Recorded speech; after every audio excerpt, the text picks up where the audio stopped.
देख छागे घटा घन घो, आजा सुरता आवत हावे तो। करे मन के मंदिर लांजो, ये चिरैया करत हावे सो। बिजली हा चमकत है, जीवरा हा धड़कत है। रे हो गहरामा माया के लहरामा, मन के जंगल मना चाथे मो। आजा सुरता आवत हावे तो, आजा सुरता आवत हावे तो। करे मन के मंदिर लांजो, ये चिरैया करत हावे सो। ये चिरैया करत हावे सो।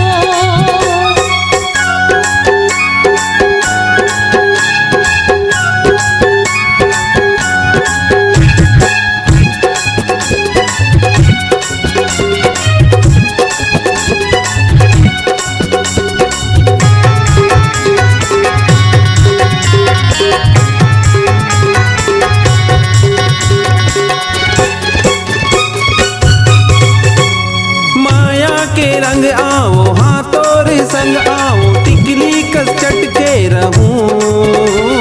कत को छोड़ा बेते त भोले पाबे ते, कुंदरा बन लटके रहूं।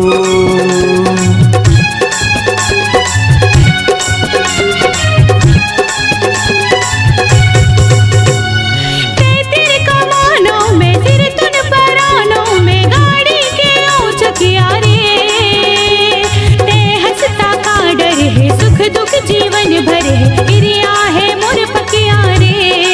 सपना में आ जा मोर रग में समा जा मोर, सपना में आ जा मोर रग में समा जा मोर। तै पतंग बन के आओ मैं हाडो, आजा सुरता आवत हावे तो। आजा सुरता आवत हावे तो। करे मन के मंदिर लांजो, ये चिरैया करत हावे सो। ये चिरैया करत हावे सो।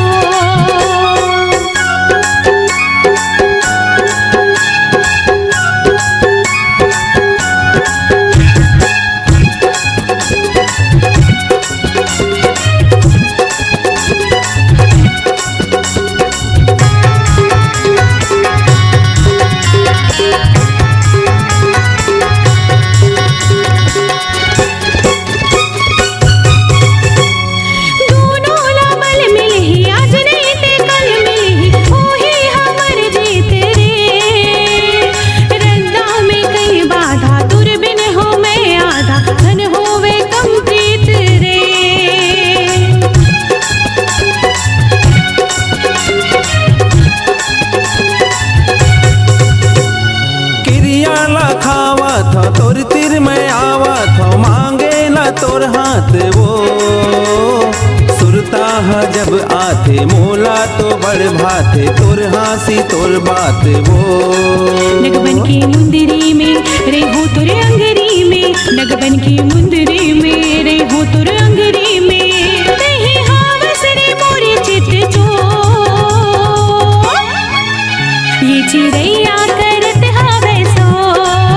ये चिरैया करत हावे सो। देख छागे घटा घन घो, आजा सुरता आवत हावे तो। करे मन के मंदिर लांजो, ये चिरैया करत हावे सो। बिजली हा चमकत है, जीवरा हा धड़कत है। रे हो गहरामा माया के लहरामा, मोरे अंतस हमारे हिलो। आजा सुरता आवत हावे तो, आजा सुरता आवत हावे तो। ये चिरैया करत हावे सो। ये चिरैया करत हावे सो।